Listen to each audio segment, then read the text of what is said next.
Security market में निवेश बाजार जोखिमों के अधीन है। इससे संबंधित सभी दस्तावेजों डॉक्यूमेंट्स को निवेश करने से पहले ध्यान से पढ़ें।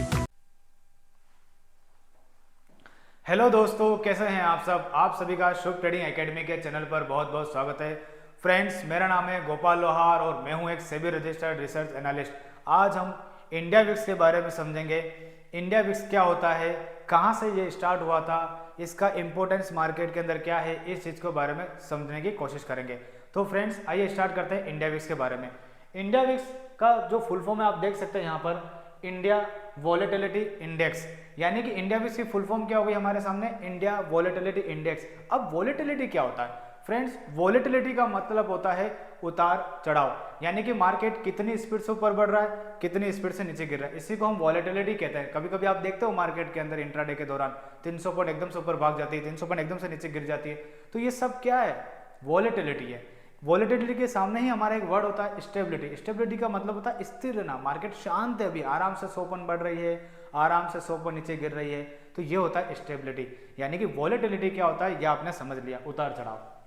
अब history of India VIX. India VIX जो है उसकी हिस्ट्री क्या है, कैसे क्या आया था? तो सबसे पहले S&P इंडेक्स है, उसका Chicago board of option exchange है जिन्होंने इसको इंट्रोड्यूस किया था 1993 के आसपास। उसी के बेसिस पर हमने यहाँ पर NSE ने इसको इंट्रोड्यूस किया हमारे इंडिया के अंदर, इंडिया विक्स को 2008 के अंदर। तो यानी कि इंडिया विक्स हमारे इंडिया में 2008 के अंदर आया था। अब हम आगे समझते हैं।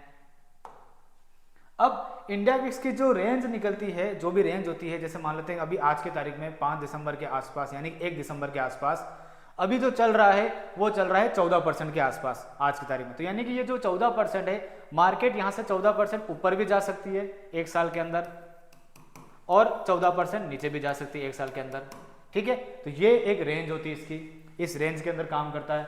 30 डेज इंफॉर्मेशन, यानी कि हम बेसिकली क्या करते हैं कि 30 डेज की इंफॉर्मेशन के लिए काउंट करते हैं इसको, क्योंकि अब एक साल बहुत बड़ी रेंज हो जाती है, मतलब एक साल बहुत बड़ा समय हो जाता है, इसलिए हम इसको क्या करते हैं 30 डेज के हिसाब से हम इसको कैलकुलेट करते हैं कि हम आने वाले एक महीने में हमारी वॉलेटिलिटी कैसे क्या रह सकती है, कितना इंक्रीमेंटल होगा, कितना नीचे की तरफ जाएगा मार्केट के अंदर। इसकी रेंज को कैलकुलेट करते हैं। 30 डेज का ज़्यादा इंफॉर्मेशन हम इसमें कैलकुलेट करते हैं। अब इसको कैलकुलेट करने का फॉर्मूला क्या है फ्रेंड्स?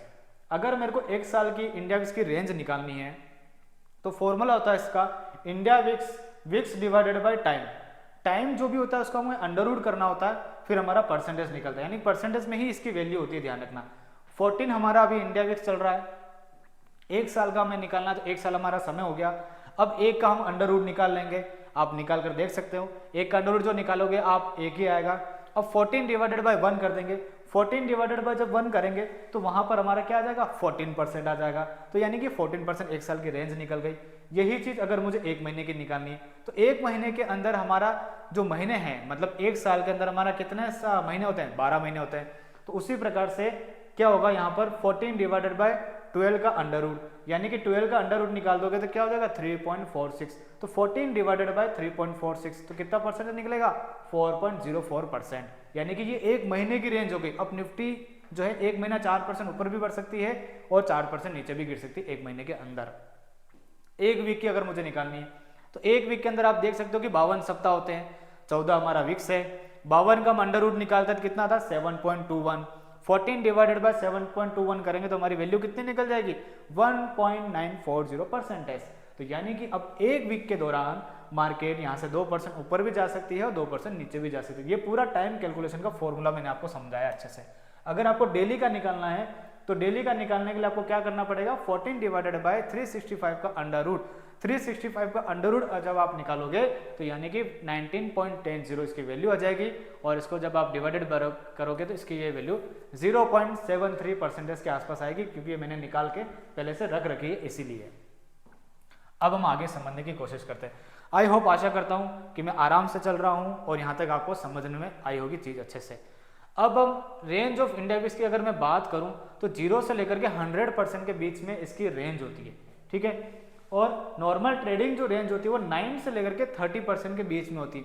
इंडिया विक्स हमेशा ध्यान रखना 15%, 16%, 9%, 25%, 26%, 30% से ऊपर नहीं जाता है कभी भी, इसी के बीच में काम करता है ये।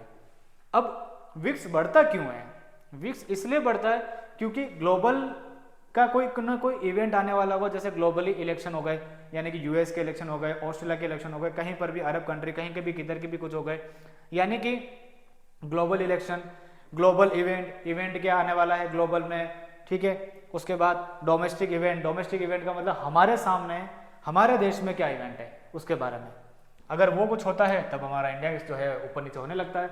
वॉर की सिचुएशन तो नहीं बन रही है कहीं ना कहीं, यानी कि आपस में दो बड़े देश लड़ा तो नहीं रहे, लगने लग गए या फिर लड़ाने वाले हैं, तो उस समय ये इंडिया जो है बढ़ सकता है बिल्कुल।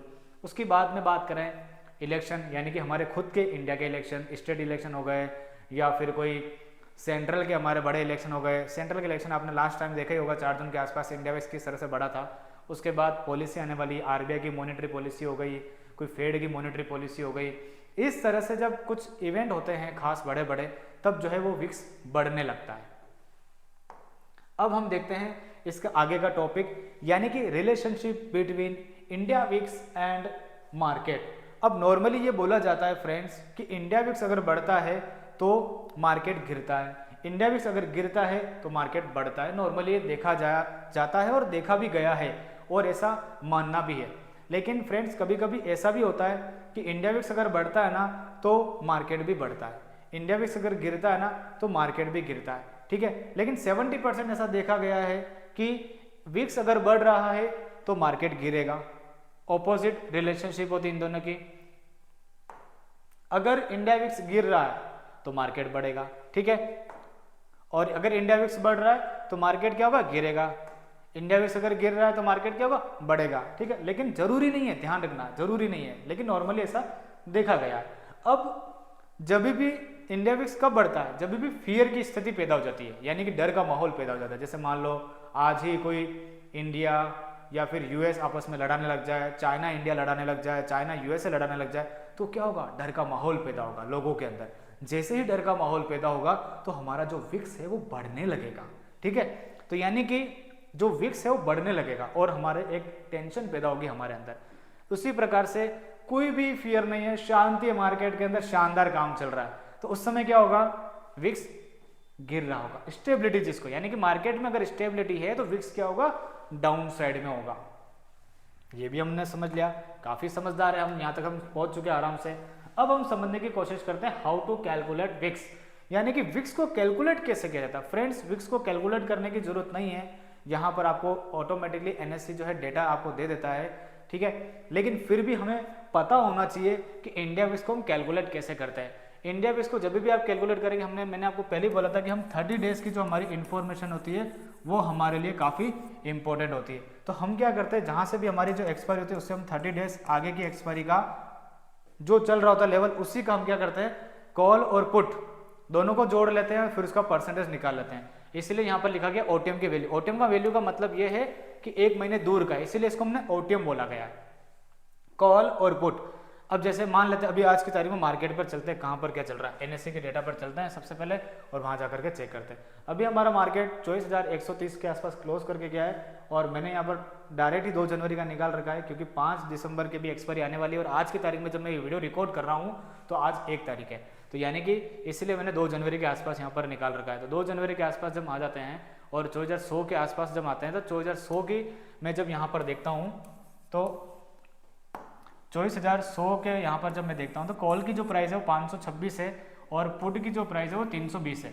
अब हम क्या करेंगे, 526 कॉल और 320 के पुट, इन दोनों को जोड़ेंगे। हम यहाँ पर चलते हैं वापस वहीं पर, इन दोनों को जब मैंने जोड़ दिया तो इसकी वैल्यू जो निकल के आ रही है 846। अब 846 जो है आज की तारीख में मार्केट 24,100 के आसपास है, तो 846 24,100 का कितना परसेंटेज है वो निकालेंगे हम, ठीक है। वो कितना परसेंट आ रहा है, ये देखिए निकाल दिया हमने यहाँ पर 3.51%। तो यानी कि ये इंडिया विक्स हो गया हमारा, ठीक है, ये हमारा इंडिया विक्स हो गया। अब हम चलते हैं मंथली, जब हमने कैलकुलेट किया था उस समय हमारा इंडिया विक्स कितना था, आकर के देखते हैं 4.04%। तो यानी कि उसी के आसपास है, ध्यान रखना उसी के आसपास है। तो इस तरह से हम इसको कैलकुलेट कर सकते हैं, ध्यान रखना बिल्कुल एग्जैक्टली नहीं आता है, थोड़ा बहुत ऊपर नीचे हो जाता है, लेकिन इसी तरह से इसको कैलकुलेट किया जाता है। यहाँ तक हमने समझ लिया, काफ़ी अच्छे हैं। अब हम समझते हैं आगे की तरफ, विक्स को देखकर ट्रेड कैसे करें। अब हमने ये तो सब समझ लिया कि भाई इंडिया विक्स क्या होता है, कब आया था, वॉलेटिलिटी होती है, कैसे क्या बढ़ती है। अब लेकिन मेरे को विक्स को देख करके ट्रेड करना है, तो अब मैं समझते हैं कि विक्स को देख करके मैं ट्रेड कैसे क्या करूँ। अगर आइडियल रेंज यानी कि 12 से लेकर के 15 के बीच में है तो यहाँ पर वोलेटिलिटी क्या होगी, थोड़ी सी स्थिर होगी, स्टेबिलिटी होगी, तो यहाँ पर मैं इंट्राडे की ट्रेडिंग बहुत आसानी से कर पाऊंगा, क्योंकि यहाँ पर जब मैं इसके परसेंटेज से वैल्यू कैलकुलेट करूंगा 100, 150, 200 पॉइंट के आसपास आएगा, तो वोलेटिलिटी यहाँ पर 100-200 पॉइंट की हुई, तो यहाँ पर मैं आराम से ट्रेडिंग कर पाऊंगा इक्विटी के अंदर, ऑप्शन बाइंग के अंदर, ठीक है। और ये ऑप्शन बाइंग के लिए काफी खास रहता है क्योंकि एसएल हंटिंग के जो संभावना होती है काफी कम हो जाती है इस केस में। विक्स अगर 16 के नीचे ट्रेड कर रहा है तो लो वोलेटिलिटी होगी, जैसा कि आप जानते हैं। उसी प्रकार से गुड फॉर ऑप्शन बाइंग मैंने आपको समझा दिया है, क्योंकि इसकी रेंज अगर कम होगी, जो उसमें 12% या 1% निकाल दिया हमने 2100 के आसपास, तो जो भी मान लेते हैं 200 के आसपास कुछ भी रेंज निकली इसके, तो मार्केट 200 पॉइंट ही ऊपर नीचे कर सकता है, तो हमको एक रेंज मिल गई शांति वाली, तो हम इसके अंदर ऑप्शन बाइंग आराम से कर सकते हैं। नॉट गुड फॉर इन्वेस्टर, अब ये इन्वेस्टर के लिए अच्छा क्यों नहीं है अगर मान लो कम चल रहा है, क्यों, क्योंकि इस समय मार्केट हाई पर होगी। मार्केट अगर हाई पर होगी तो उस समय क्या होगा कि कॉस्ट जो होगी, शेयर की प्राइस वगैरह वैल्यू उनकी थोड़ी हाई होगी, तो वो उनको महंगा मिलेगा। इसके कारण यहाँ पर क्या होता है कि इन्वेस्टर्स के लिए अच्छा नहीं बताया गया है इन्होंने। अब हम आगे समझने की कोशिश करते हैं।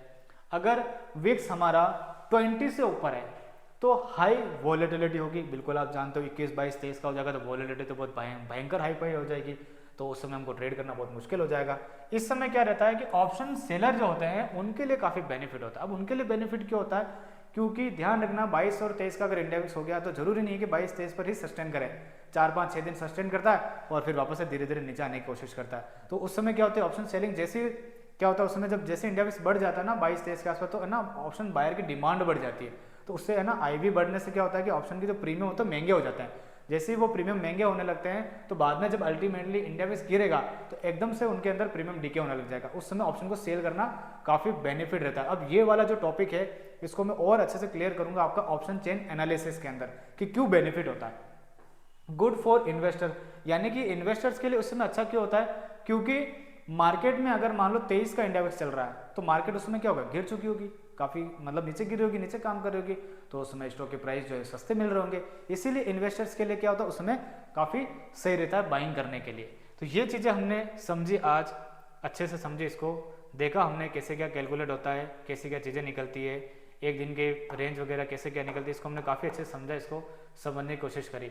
और जैसा कि फ्रेंड्स यहाँ पर दिख रहा है आपको इंडिया विक्स के अंदर कैसे परसेंटेज वगैरह कैसे क्या निकालते हैं, अगर आप चाहो एक दिन का निकालना तो मैं आपको निकाल के बताता हूँ। जैसे मान लेते हैं कि एक दिन के अंदर इसकी वैल्यू कितनी निकल रही थी, 0.73%, तो यानी कि अभी मार्केट कितना चल रहा है, 24,100 के आसपास, तो यानी कि जब आप इसका 0.73% जब आप निकालोगे तो यहाँ पर आपको एक वैल्यू निकलेगी, डेली की रेंज निकलेगी, जो मैंने यहाँ पर निकाल रखी है, आप यहाँ पर देख सकते हो, ये देखिए यहाँ पर मैंने वैल्यू निकाल रखी है 2400 का 0.73%, वो आ रहा है 175 के आसपास, यानी कि 176 के आसपास, तो यानी कि 176 मार्केट अब एक दिन में बढ़ भी सकता है और एक दिन में मार्केट यहाँ पर गिर भी सकता है, तो ये इसकी एक रेंज निकल गई। इस तरह से आप रेंज निकाल सकते हो यहाँ पर, ठीक है, डेली की रेंज, वीकली रेंज, इस तरह से कैलकुलेट करके। तो यहाँ पर आप मंथली की रेंज निकाल दोगे, जैसे 2400 का मैंने अभी डेली का रेंज निकाला, यहाँ पर आप 4% कर दोगे तो 4% जो भी वैल्यू आती है वो आपकी महीने की रेंज हो जाएगी, उस पूरी महीने की रेंज में मार्केट ऊपर नीचे कर सकता है।